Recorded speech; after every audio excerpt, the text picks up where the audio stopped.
Welcome to session second.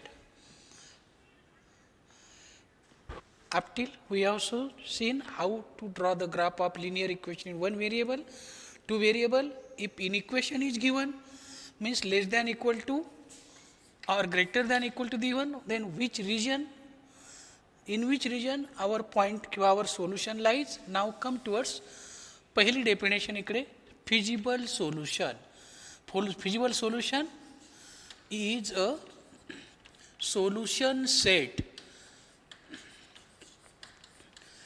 तोलच म्हणू आपण region which satisfies all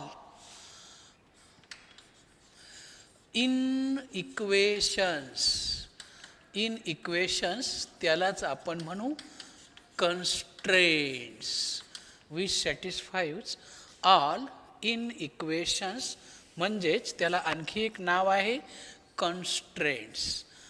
सगळे नियम सगळ्या अटी जो पाळतो तो रिजन म्हणजे फिजिबल सोल्युशन. ओके,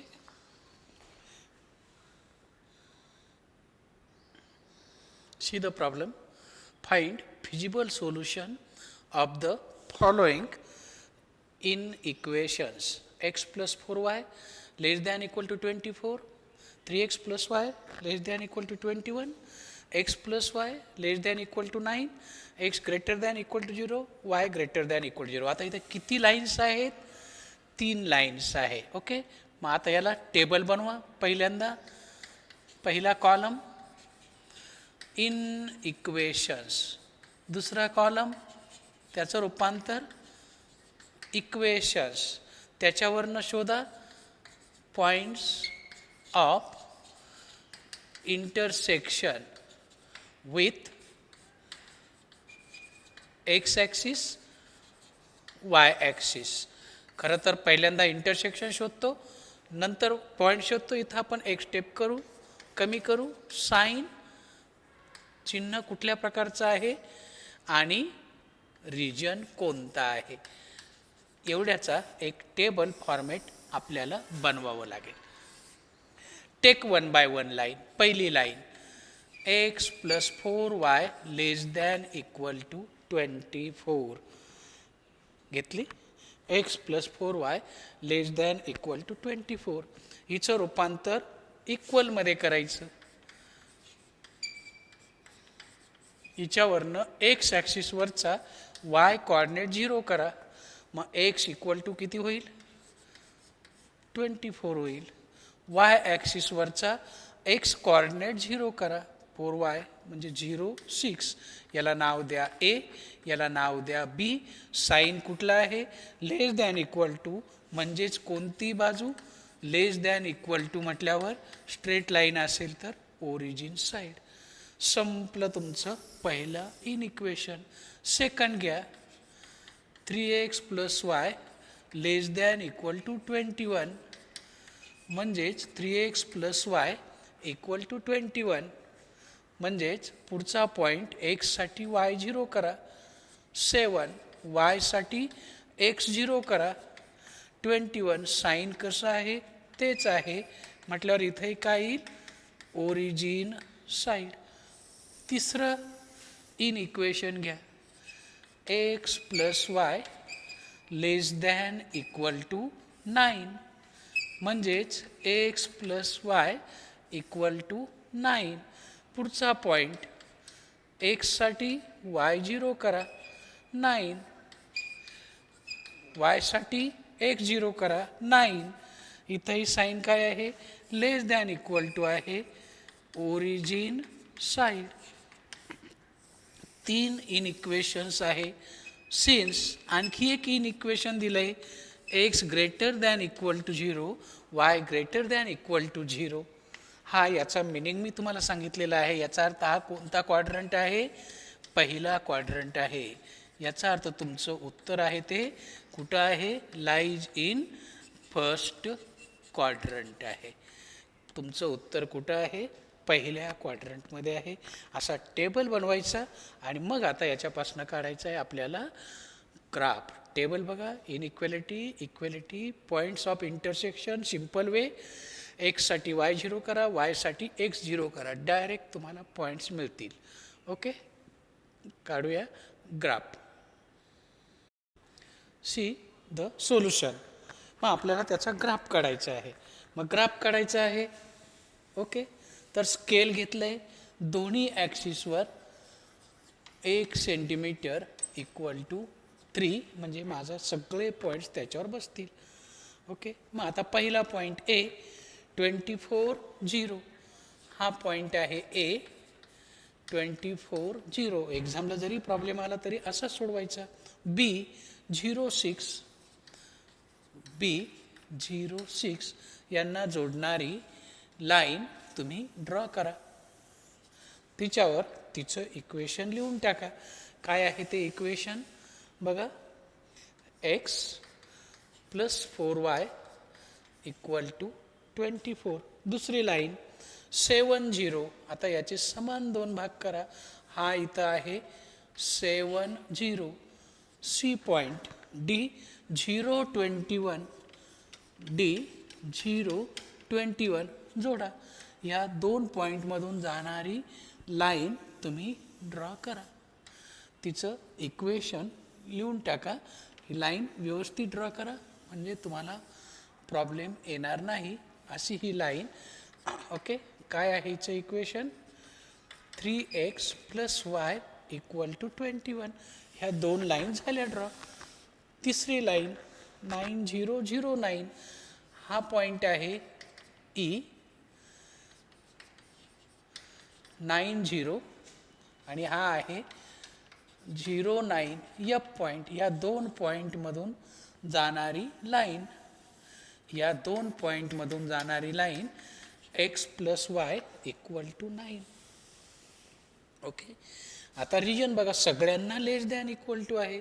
मग पहिली लाईन ही आहे हिची ओरिजिन साईड, म्हणजे खालची बाजू पहिल्या क्वाड्रंटमधली. हिची पण ओरिजिन साईड पहिल्या क्वाड्रंटमधली, हिची पण ओरिजिन साईड. मग सगळ्यांचा आतला कॉमन पोर्शन कोणता आहे बघा. हिचा ओरिजिन साईड, म्हणजे हा इथं ओरिजिन आहे. हिचा पण ओरिजिन साईड, हिचा पण ओरिजिन साईड, म्हणजे हा तुमचा कॉमन पोर्शन आहे. आणि हा तुमचा काय आहे, सोल्युशन सेट आहे ओ. हा पॉईंट काय आहे सी, हा माहिती आहे का. याला म्हणू पी, याला म्हणू क्यू. हा पॉईंट सोल्युशन सेटमध्ये येत नाही. हा पॉईंट आहे क्यू, आणि पुढचा पॉईंट आहे बी. सोल्युशन सेट किंवा फिजिबल रिजन. आपल्या लँग्वेजमध्ये काय पाहिजे, फिजिबल सोल्युशन सेट इज कसा आहे, ओ सी पी क्यू बी आणि पुन्हा ओ. चारही बाजूने हा पोर्शन कसा आहे, सगळ्यांच्या आतला, सगळ्या इनइक्वॅलिटीला लेस दॅन इक्वल टू आहे. मग सगळ्यांची ओरिजिन बाजू, आणि शोन बाय शेडेड लाईन्स. कसा दाखवलेला आहे हा, शेडेड लाईन्सने दाखवलेला आहे. Shown by shaded lines in our figure. आणि असा हा रिजन, असा हा तुमचा सोल्युशन सेट. ओके, काही अडचण. 1 मोर प्रॉब्लेम. पुढचा problem 0 <= x <= 3, 0 <= y <= 3, x + y <= 5, आणि 2x + y <= 5. ओके, किती आहेत, 4 आहेत. मग पहिली स्टेप, इन इक्वेशन त्याच्यावरनं बनवायचे आपल्याला. इक्वेशन त्याच्यावरनं शोधायचे points of intersection on X axis and Y ॲक्सिसवरचे पॉईंट शोधायचे आहेत. आणि याच्यावरनं त्याचं साईन, आणि मग त्याच्यावरनं ठरवणार आपण रिजन. असा हा टेबल पहिल्यांदा तयार करा. याचा अर्थ बघा, x <=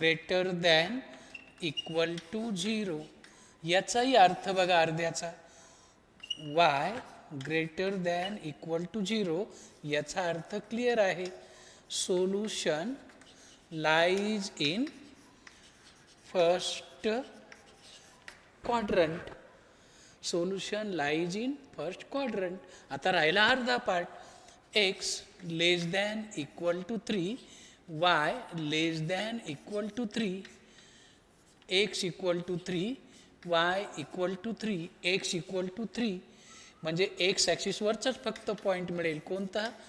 3 0. ही लाईन वाय इंटरसेक्ट करेल का? नाही, ही पॅरलल आहे वाय ॲक्सिसला. ही लाईन एक्स ॲक्सिसला वाय इक्वल टू जी असते ती एक्स ॲक्सिसला पॅरलल असते. 0 3. साईन कोसला आहे? Less than equal to. म्हणजे रिजन कोणता आहे? कोणती साईड आहे? Origin side. याची पण कोणती साईड? Origin side. तिसरी inequality, X plus Y less than equal to 5, म्हणजेच X plus Y equal to 5. म्हणजेच एक्ससाठी वाय 0 करा, पॉईंट मिळेल 5 0. वायसाठी एक्स 0 करा, 0 5. तोच पुन्हा ही रिजन काय येईल? Origin side.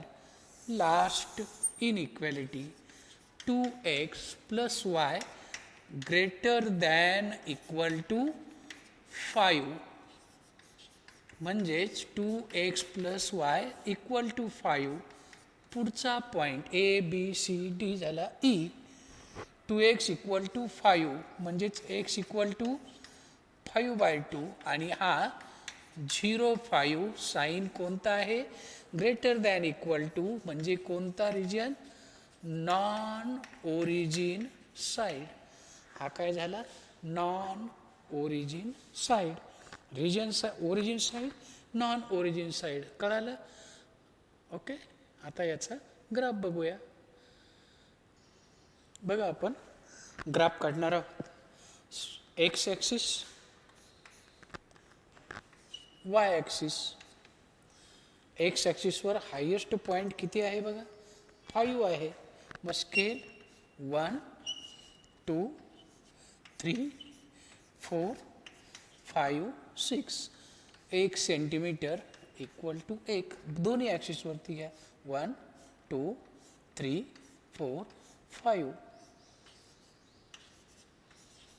कारण पहिल्या क्वाड्रंटमध्येच आपल्याला उत्तर आहे म्हणून मी एवढाच पार्ट घेतला. ओके. 3 0 हा पॉईंट आहे A. 3 0. मग 3 0 मधून जाणारी लाईन, एक्स इक्वल टू 3 मधून जाणारी तुमची लाईन, ही तुमची एक्स इक्वल टू 3.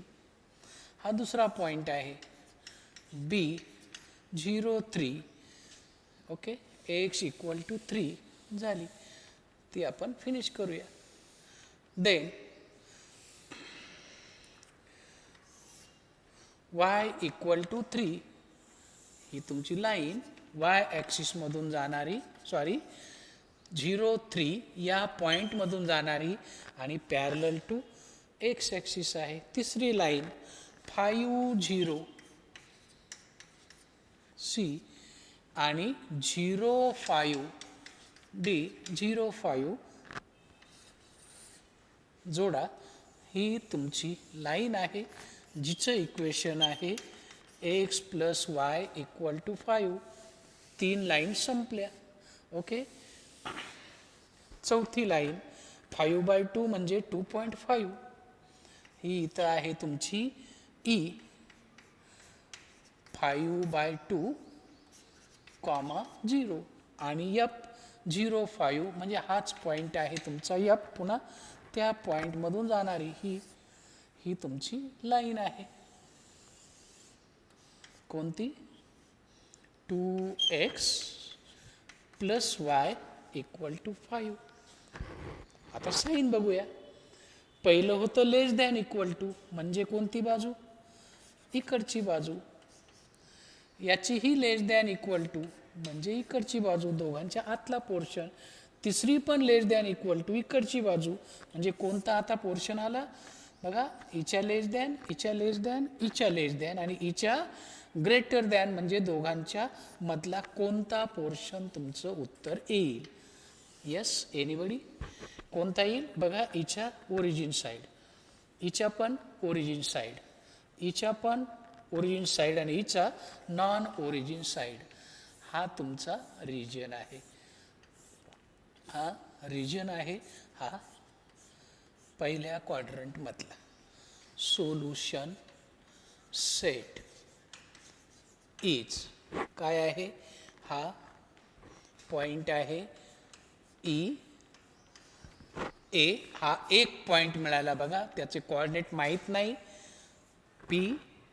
नंतर हा दुसरा पॉइंट मिळाला क्यू. नंतर हा तिसरा पॉइंट मिळाला, कारण तो तिकडपर्यंत नाही गेला पहिल्या. काय झालं, हिच्या बिलो, हिच्या अबो आहे ना, हिच्या अबो असल्यामुळे मग हा पोर्शन, आता हा पोर्शन काय झाला, हिच्या ग्रेटर दॅन झाला, नाही चालणार, इकडचाही नाही चालणार. मग हिच्या आणि ह्या तिघांच्या बिलो मधला हा सगळा पोर्शन येतो, पण हिच्या अबो म्हटल्यावर एवढाच पोर्शन. आणि याला पॉइंट आर आणि पुन्हा ई. आणि कसा आहे तो, चारी बाजूने पॅक आहे, बाउंडेड. शोन कसा दाखवला, शोन बाय शेडेड लाईन्स. हा कॉमन रिजन शोधणं हेच याच्यात सगळ्यात महत्त्वाचा पार्ट आहे. Shown by shaded lines. आणि असा हा तुमचा basic concept. And then come towards linear programming problem. Linear programming problems. What is linear programming problem? It is nothing but solving of daily life problem. Daily life problem of optimization. Optimization म्हणजेच minimisation किंवा मॅक्झिमायझेशन. Minimisation और मॅक्झिमायझेशन. आपण म्हणतो जास्तीत जास्त marks मिळाले पाहिजे. एखादी वस्तू आहे, मला दुकानदार आहे, जास्तीत जास्त नफा मिळाला पाहिजे. विकायचं असेल, विकत घ्यायचं असेल तर कमीत कमी पैशात विकत मिळालं पाहिजे, लॉस कमीत कमी जास्त. अशा प्रकारचे प्रॉब्लेम त्याच्यात मॅक्झिमम किंवा मिनिमम. सध्या आपण परीक्षेच्या कालखंडात आहोत, अभ्यासाला वेळ नाही आहे, वाटतं खूप अभ्यास करावा, पण काय आहे, मॅक्झिमम अभ्यास करावा. किंवा असं कोणाला वाटतं का कमीत कमी अभ्यास करावा किंवा काही न करता पास व्हावं? तुम्हाला तर वाटणार नाही ना? नाही वाटणार. ओके, जो खरंच अभ्यास करतो त्याला असं कधीच वाटणार नाही. पण एखाद्याला वाटू शकतं अभ्यास न करता सुद्धा मी चांगल्या मार्काने पास होऊ शकतो. कदाचित त्याच्यात आणखी त्याला दैवीशक्ती एखादी उपलब्ध असेल, आपल्याकडे नाही. Okay, come to the point. Solving of daily life problem of maximization or minimization with. आता हे प्रॉब्लेम आहेत, ते प्रॉब्लेम एकटे नाही. तुम्हाला एखादं दुकान टाकायचं आहे, मग दुकानासाठी जागा पाहिजे, त्याच्यात कोणते आयटम ठेवायचे ते फिक्स पाहिजे, समोरताच्या गरजा पाहिजे, जास्तीत जास्त किती आयटम ठेवू शकता त्याच्यासाठी जागा पाहिजे, सगळ्यात महत्त्वाची पैसा पाहिजे, आणि किती प्रॉफिट कमवायचं याच्याशी तुम्ही फर्म असलं पाहिजे. या सगळ्या गोष्टी बॅकग्राऊंड्स आहेत. वेळेचं पुन्हा भान पाहिजे, जागाचा स्पॉट चांगला पाहिजे. एक नाही अनेक फॅक्टर्स आहेत. ते फॅक्टर्स विथ, त्या फॅक्टर्सला म्हणतो आपण रिस्ट्रिक्शन्स. With given restrictions. या रिस्ट्रिक्शन्सलाच आपल्याकडे म्हणतात कन्स्ट्रेंट्स. कन्स्ट्रेंट्स. वाटतं खूप अभ्यास करावा, पण टायमिंगचं बंधन आहे, एवढ्या वेळात एवढा झालाच पाहिजे. पेपर मला सगळा येतो, पण 4 तास वेळ कोणी देणार आहे का? नाही देणार. का? तेवढ्या टाईम लिमिट आहे त्याला. With given restrictions, constraints, limitations called LPP. यालाच म्हणतो आपण LPP. हे सगळे एकत्र येतात, नुसते मार्कच नाही पडत. मार्कासाठी ज्याला चांगले मार्क्स पडतात त्याच्यामागे त्याचा अभ्यास आहे, त्याचे कष्ट आहेत, त्याने दिलेला वेळ आहे, आणि त्याने सगळ्या गोष्टींवर मात करून मग त्याला ते मिळालेले आहेत. अशाला म्हणतो आपण लिनियर प्रोग्रामिंग प्रॉब्लेम्स. मग याचे काही पार्ट्स आहेत. या लिनियर प्रोग्रामिंग प्रॉब्लेमचे काही बेसिक पार्ट्स आहेत. पहिला आहे decision variable. Decision variable. Decision variable म्हणजे कोणते? The variable which are given in terms of X and Y. X, Y, Z यांना म्हणतो आपण called decision variable. Decision variable कशासाठी वापरायचे असतात?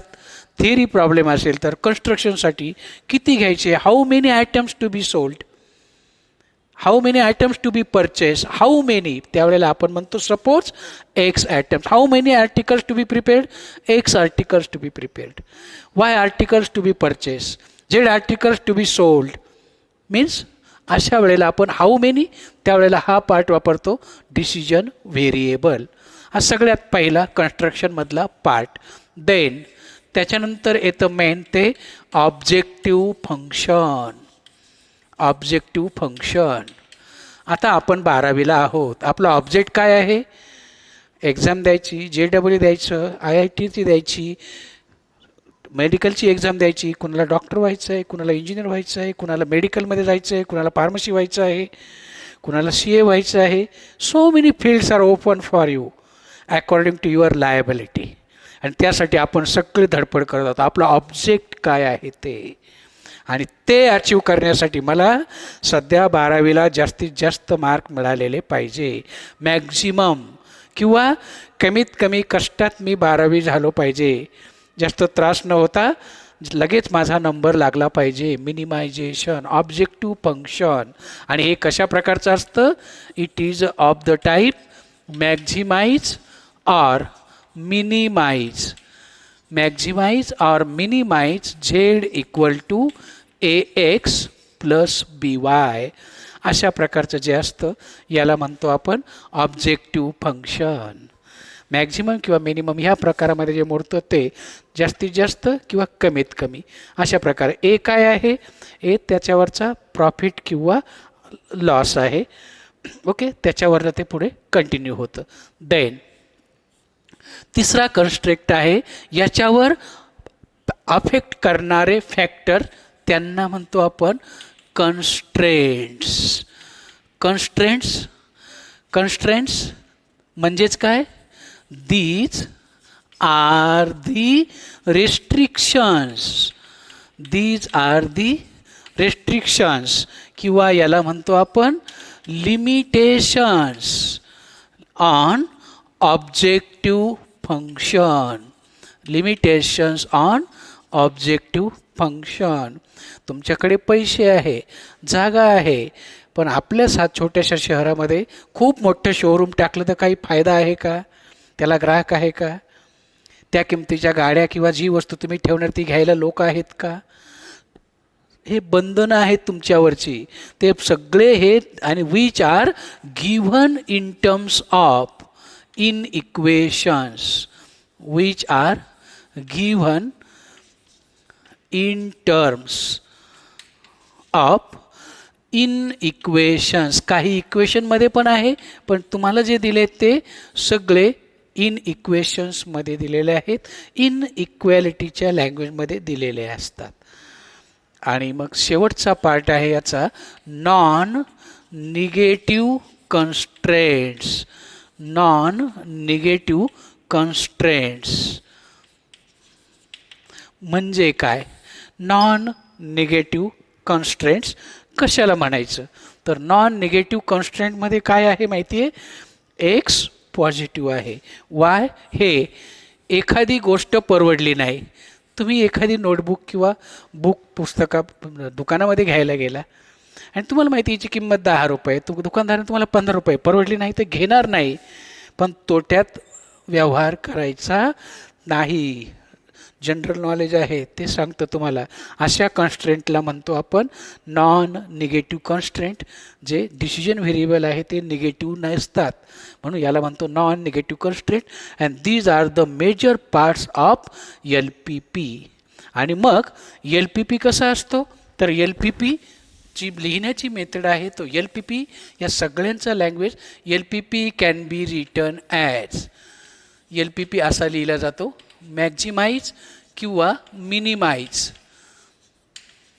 Z equal to AX plus किंवा मायनस BY सब्जेक्ट टू आणि नंतर लिहिले जातात कन्स्ट्रेंट्स. कन्स्ट्रेंट म्हणजे जे अशा प्रकारचे असतील ते A1X किंवा A2X plus B2Y greater than equal to C2, A3X greater than equal to D1 अशा प्रकारचे. X greater than equal to 0, Y greater than equal to 0. सगळ्यात पहिल्यांदा लिहिलं जातं ऑब्जेक्टिव्ह फंक्शन, नंतर येतात कन्स्ट्रेंट आणि शेवटी येतात नॉन निगेटिव्ह कन्स्ट्रेंट. आणि हा झाला तुमचा LPPचा फॉर्मेशन.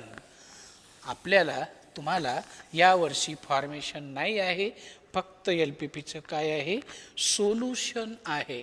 म्हणून आपल्याला बघायचं आहे हाऊ टू सॉल्व LPP.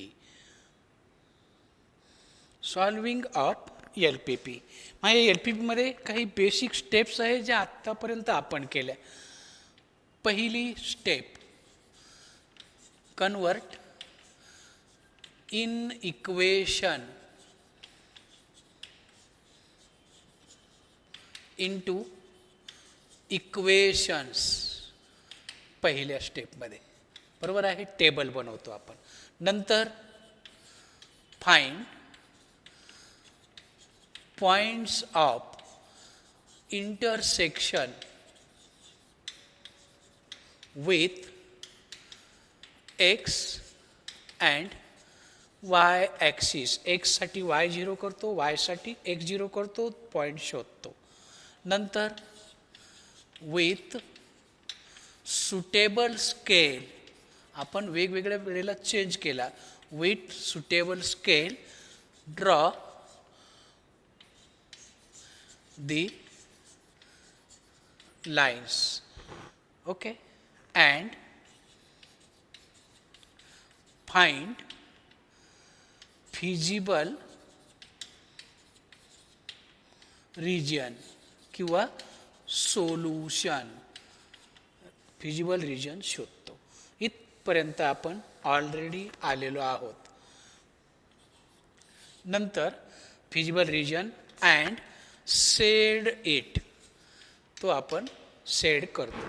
नंतर पुढची स्टेप, ही महत्त्वाची स्टेप आहे, find coordinates of each corner point of feasible region. Each corner point of feasible region. आता याच्यात कुणाचा ग्राफ नाही काढला आपण, इन इक्वेशनचा काढला, ऑब्जेक्टिव्ह फंक्शन राहिलं. नाव चेक किंवा फाइंडच म्हणूया, व्हॅल्यू ऑफ ऑब्जेक्टिव्ह फंक्शन. म्हणजे कोणतं, जे मॅक्झिमाइज किंवा मिनिमाइज प्रकारचं असतं त्याची, ज्याचा ग्राफ कधीही काढत नाही. At each corner point, at each corner point. आणि मग शेवटी फाइंड ऑप्टिमल, म्हणजे मॅक्झिमम असेल तर मॅक्झिमम, मिनिमम असेल तर minimum. Optimal solution and point for which we get it. आणि तो पॉईंट ज्याला ते मिळतं ते, हे तुमचं ॲन्सर असतं. तर याच्यात if more than one point, एक नोट आहे, more than one point have same optimal value, same optimal value म्हणजे एकापेक्षा जास्त पॉईंटला जर सेम किंमत येत असेल, मॅक्झिमम पण 2 पॉईंटला येत असेल किंवा 3 पॉईंटला, देन अशा वेळेला then solution lies on segment joining